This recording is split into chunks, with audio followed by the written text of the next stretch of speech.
everyone! Welcome to another episode of The Radium Girls. In today's episode, we'll be talking about the real story of Annabelle.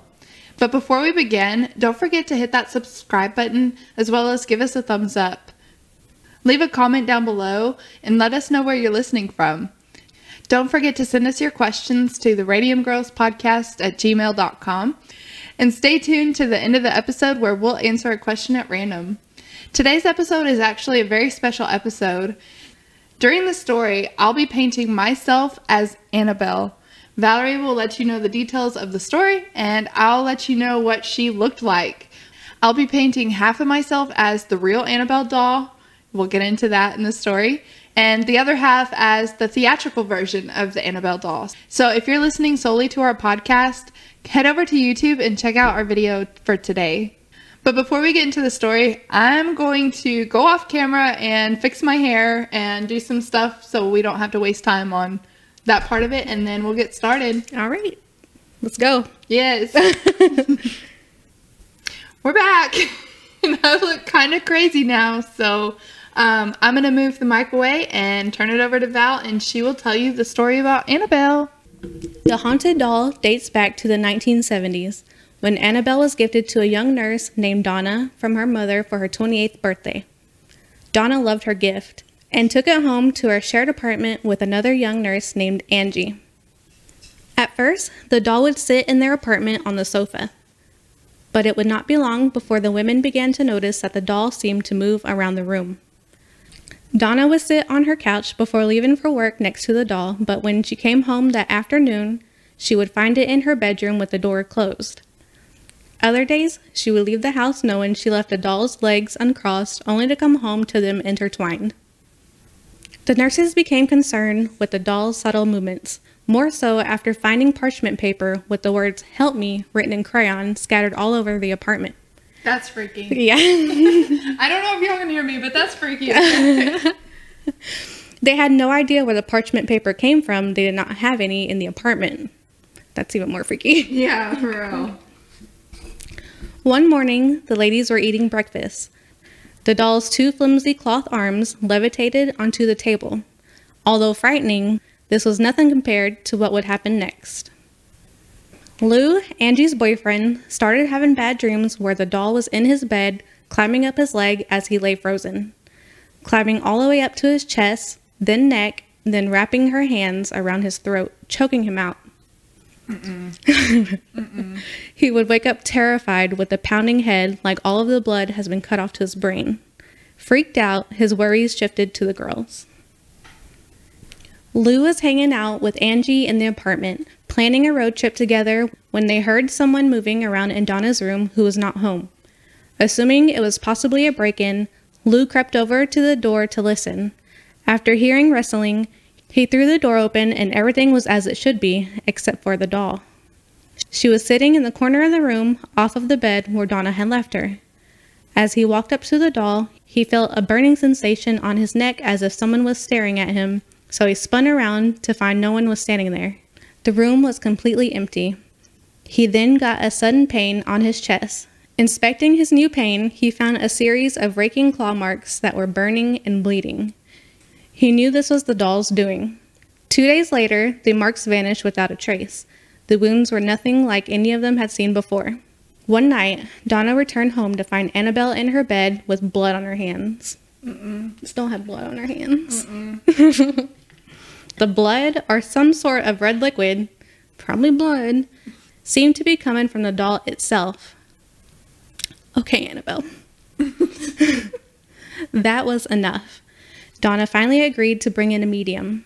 The medium wasted no time in meeting the girls and quickly held a seance. While hosting the ritual, the medium reported that she was sensing the spirit of a young girl about 6 or 7 years old named Annabelle Higgins, giving the doll its official name of Annabelle. I'm sorry, but the scariest thing is the ghost of a child. Oh yeah. It's the most terrifying thing. Yeah, don't know. Hands down. The medium claims the body of a young girl was found in a field near the apartment complex, and her spirit just wanted a place to live, to be loved, and cared for. After hearing this, the nurses felt bad for the spirit and consented to allow the spirit to take up permanent residence in the doll. No. No. I'm sorry, but no. No. This is like a quick little fact about me. I don't do dolls. I know, I don't either. No. Mm-mm. Like, I'm okay with, like, Raggedy Ann dolls and stuff like that, but porcelain dolls? No. No dolls. But that was the Raggedy Ann. But a Raggedy Ann doll that moves on its own? Heck no. And it has a little girl spirit? No. No. I'm sorry. Go away. This proved to be a mistake.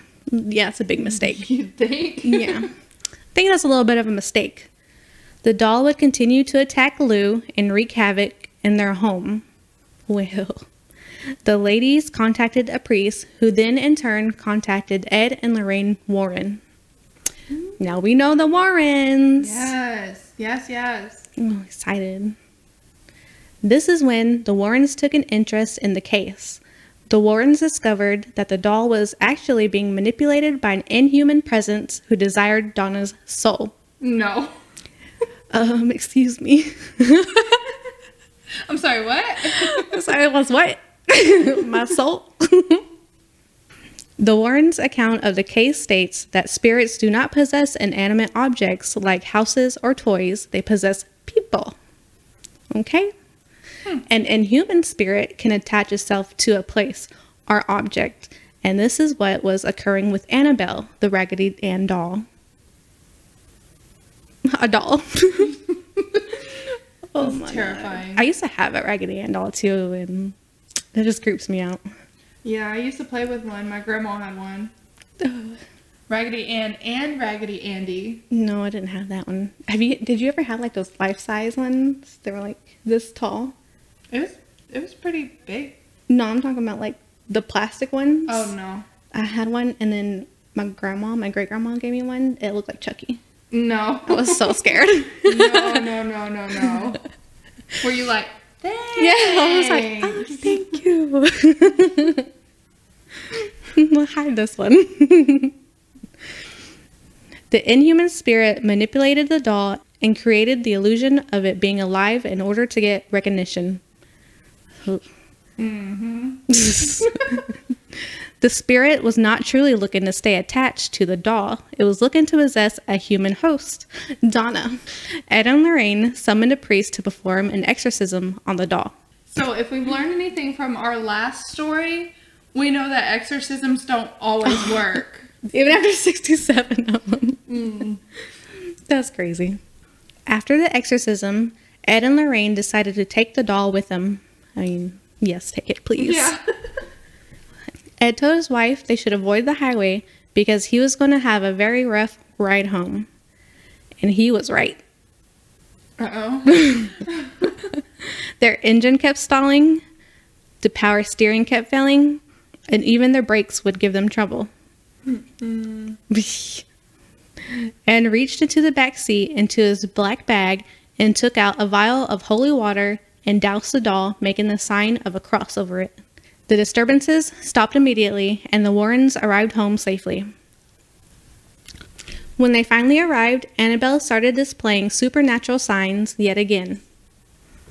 She would begin levitating next to Ed's desk several times, where eventually she just stopped all activity and fell quiet. A couple of weeks would go by, and Annabelle would soon be back at her old tricks. She would start appearing in different rooms in the Warrens' home. Ma'am, no. No. You're a Raggedy Ann doll. Come on. How? Mm-mm. That's so crazy. Mm-mm. This would lead them to call a Catholic priest to exorcise Annabelle. However, the priest did not take it seriously, saying, "You're just a doll. You can't hurt anyone."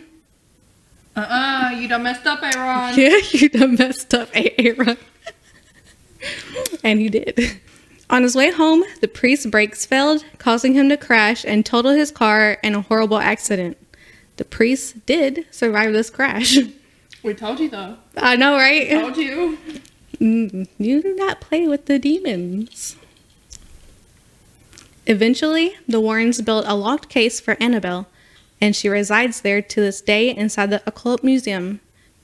The locked case seems to have kept the doll from moving around, but it seems like whatever terrible entity is attached to it is still there, waiting biding its time, ready for the day when it can again be free.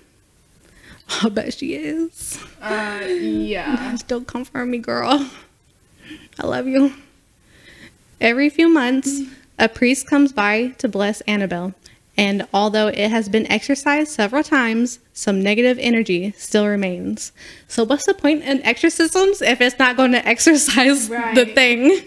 Right. I thought those worked. Like, I thought that's how you get the demons out. How do you get the demons out? Maybe it's the devil. Oh, ooh, I don't know. That's so scary. I guess not all exorcisms work. Maybe. I really don't know. But how else do you get rid of them? Like, aren't you supposed to get rid of them? Like, in God's name, be gone or something, and then they're gone? It doesn't exactly work that way. Well, I've never seen an exorcism. But I thought you just, like, you bless the house and then be gone and open the window and you're good. That's to get out all the negativity. That is negativity. That's a demon. That's more than just negativity. That's like... Oh my gosh. The Annabelle is like a portal or something. Yeah. I don't know. That's a whole other... She's a whole other, like... She's like... She can do things from, like, far away. That's what's creepy, too. Mm-hmm. Maybe it was a witch. And that's why it's not working. Oh. Maybe it was like a little young witch. Yeah. Oh. You never know. No. Creepo. One of the most tragic stories is about a man that visited the museum with his girlfriend. He would end up banging on the glass window of Annabelle's cabinet that contained her. Due to his behavior, the Warrens asked them to leave the museum.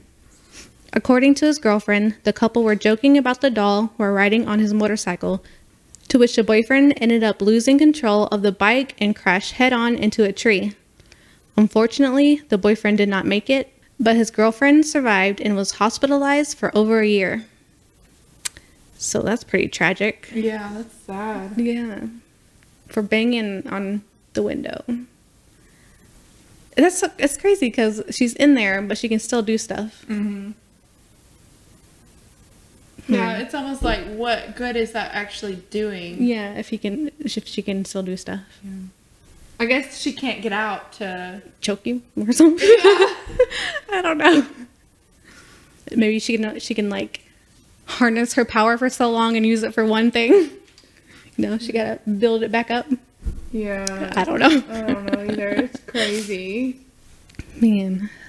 When asked what happened, the young woman explained that they were laughing about the doll when they lost control of the motorcycle.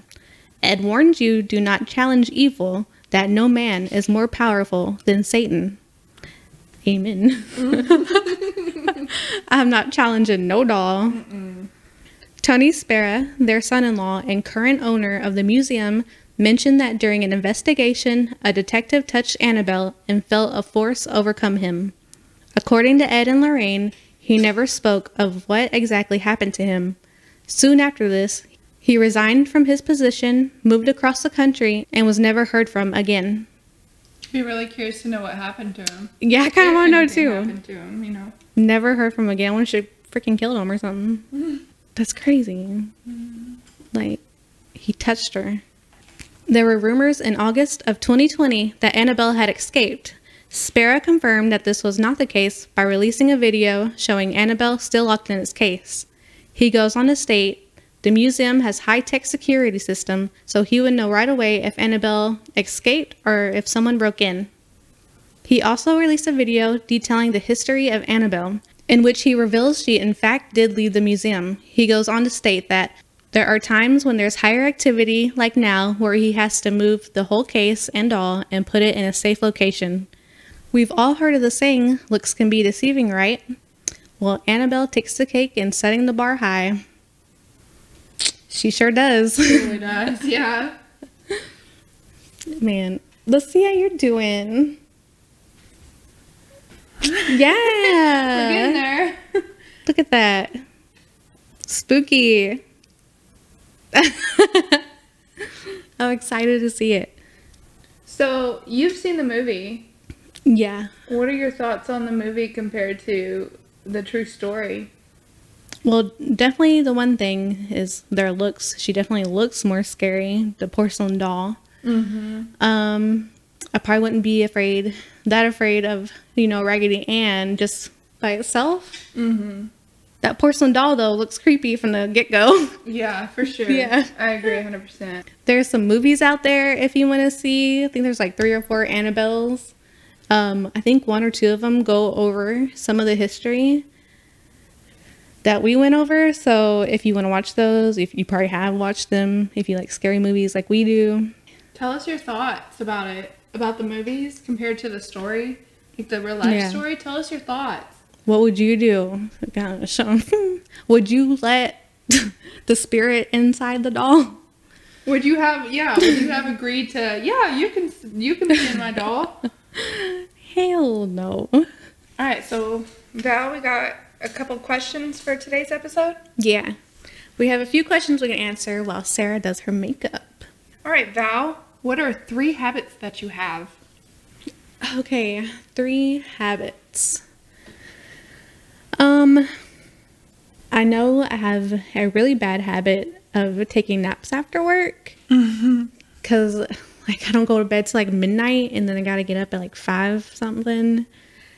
And then, we get off early, so I'm I have time for a nap. So, I've gotten into a really bad habit of taking an afternoon nap. So, that's 1. I mean, personally, I don't think that's a habit. I just think that's a part of life that everybody should do. I mean, that's true. But I get it. Everyone should make it a habit. Yeah.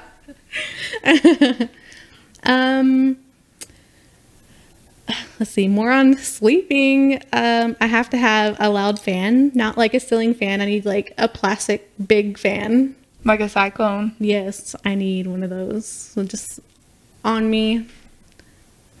And I also have a sound machine, and I listen to rain and thunder. Nice. So I don't know if those are habits. I have to do it every night. So, I mean, yeah, I guess it's a habit. I don't think I have anything besides sleeping habits. I don't know what else I do that's a habit. I used to bite my fingernails, but since, braces, can't really do that. So, got out of that habit. What about you? So I do bite my nails. Mm-hmm. Well, I have gotten it down to only 2 nails that I... Oh my God. It's a bad habit, and I broke it once, and then I went through a lot of stuff and really hard times, and it's a stress thing. It's anxiety. So definitely trying to break that habit again. Yeah, that one's a hard one to break. Yeah. So I have this... Anybody who knows me knows this about me. And it's a really bad habit, but I have a tendency to, if I'm telling a story, start telling another story, and then start telling another story until I'm 10 stories in, and then I'm what did I even start talking about? I tend to have little story inceptions. Yes. Me and my middle sister were the worst at it. We could do it with each other, go back and forth with each other and have a full-on conversation, but 5 mini conversations within it. Mm-hmm. But we always managed to bring it back to that first conversation. So that's a really bad habit of mine. It's hard to break. My other habit, I guess, would be to let the laundry pile up. Ooh, that's me. Just leave if it's in the dryer and I don't have to do laundry for a couple days, it's going to stay in the dryer. If I have to do laundry, it's coming out of the dryer and it's going straight to the couch. Yep. Until I have this mound of laundry on the couch that I need to put away. I hate folding laundry. I just hate putting it up. I don't mind doing somebody else's, folding somebody else's and doing someone's, but mine, no. All of mine's piled up around the laundry area right now. Oh my gosh. It's all cleaned. Just in a big, huge heaping mess. That's so too funny. I feel that. Yes. And then it goes from one heaping mess to the room in a heaping mess. Yeah, it's just, yep. Everything's wrinkly. Yeah. And if I have company It's over, it's going to my bed. Yeah. And then I'm sleeping with that laundry. Exactly. I hate putting up clothes. It's so much. It is. Is that 3? Mm-hmm. Okay. What's something you are talented at? I love to paint my face. I'm very artistic, so anything art related, I draw, I sketch, I paint my face. I can do like arts and crafts type stuff, but yeah, definitely. Yeah. What about you? I don't know if I've got like talent at anything. I would say I'm like mediocre at everything. Do you guys see this? That's mediocre. Do you see this? I printed Do you that see out. this? I pushed a button for that. Okay, but you still created that. I'm creative. I'm talented at being creative. Do I need to go get the Hocus Pocus board? Oh, no. Mm-hmm. Well, is it talent? Toot your horn. It is talent. I like being creative and like You can draw. making stuff. I haven't really drew anything in a long time. That don't mean you can't do it. Yeah. I just do a lot of crafty stuff. I don't know about talent, but you know. You're talented. You are talented. Sarah does a lot of stuff too. Yeah. Who is your celebrity crush? Where do I start? Yeah. I think one of my biggest celebrity crushes, Dylan O'Brien. Oh. That Teen Wolf dude? Yeah, the Maze Runner. Yes, he is just like, he's a very good actor. He's down to earth, and he's just so fine. So fine. Okay. So yeah, that's one of them. One of them? One of them. The list goes on. I mean, we've got Johnny Depp, we've got Demi Lovato, we've got Halsey, Baby Rexha, Ryan Reynolds. Oh my gosh. Yeah. Whew. The list just goes on and on. What about you? I feel like everybody knows mine. Yeah, pretty much. So mine is Henry Cavill, of course. Superman, Geralt, the Duke. What was after Superman? What'd you say? Geralt from The Witcher? Oh, yeah. I haven't It's seen that coming yet. out in December. Oh, you haven't watched it still? No, still have not. I haven't been on Netflix in so long. Dang, that's nice. So him, you know, that British accent just gets you every time. I like Oscar Isaac from like whenever I seen him in Ex Machina. I was like, wow, it's a nice beard. Nice beard, bro. It's a nice beard. I like it. But I love that movie. What celebrity crush don't I have? Okay. I feel like there's so many. There are so many. I can't think of anybody. Yeah. John, A Quiet Place. Close. Oh, Krasinski. Yeah. Yeah. And his wife, Emily Blunt. Yeah, Throw they're- them both in there. I take them both. Yeah. Yes. Who else you said? Oh, Jax from Sons of Anarchy. Have you seen it? Oh, yeah. Yeah, there's a lot of people. Yeah, the list could go on. Yeah. Like most humans in the world, you know. Yeah, there's a few. Mm-hmm. Have you ever met a celebrity? I have. Who'd you meet? I can't remember his last name, but he was on Big Brother. Trying to remember what season he was on. His name's James. I want to say he was from Texas. I really think he was from Texas, but it was like either West Texas, Yeah. or like North Texas area. It wasn't around here for sure, but we went out to eat. I was pregnant with my son, and we went out to eat at Razoo's, and I got my back turned to the door, but he walks past me and he sits down like at the booth behind us, And I start fangirling. I'm like, oh my God, oh my God, oh my God, oh my God. So I was able to get a picture with him and, you know, introduce myself or whatever and tell him I was a big fan. I was like, what are you, you know, it was at Rizzo's. I was like, what are you doing here of all places? Like, Yeah. I don't know. It's just it was crazy. So I got to meet him, and he's short compared to me. I mean, I'm pretty tall, 5'10", 5'11", but he had been like, how tall are you? 5'3". He had been like 5'1" at least. Oh my gosh, really? He was really short. Wow. Yeah, super short. He's like this super short country Asian. And he's super proud. He was super proud of that too. I also got to, I guess, kind of meet Unwritten Law. Who's that? The band. Oh. I went to Warped Tour, and they were signing autographs, and I still have this poster. They signed all the whole band signed the back of it. Yes. So I got up there and, you know, hugged every single one of them. Was able to meet them. So I guess technically yes. And I got like this close to Hilary Swank. That was pretty cool in New York. My mom met one of the Wayans brothers. Oh, okay. My mom and my grandma. Yeah. Oh. But other than that, no. That's it. So yeah. Okay. What about you? A while back ago, like me and my friend, we went to like Selena Quintanilla's museum, but it's also a studio, and where they record, and her dad and sister were there. So I mean, that was cool. And we went. He took us up to the studio, and like gave us a tour and stuff like that. That's so cool. That was pretty cool. That beats Selena's my story. Dad. That and beats my sister. story. It was cool. And then also like do background work in like movies and stuff. And you know, I got to see like Sandra Bullock. I mean, you don't really meet them. You're not supposed to like talk to them and stuff like that. But we make eye contact, okay? I gave Loki some bedroom eyes, so.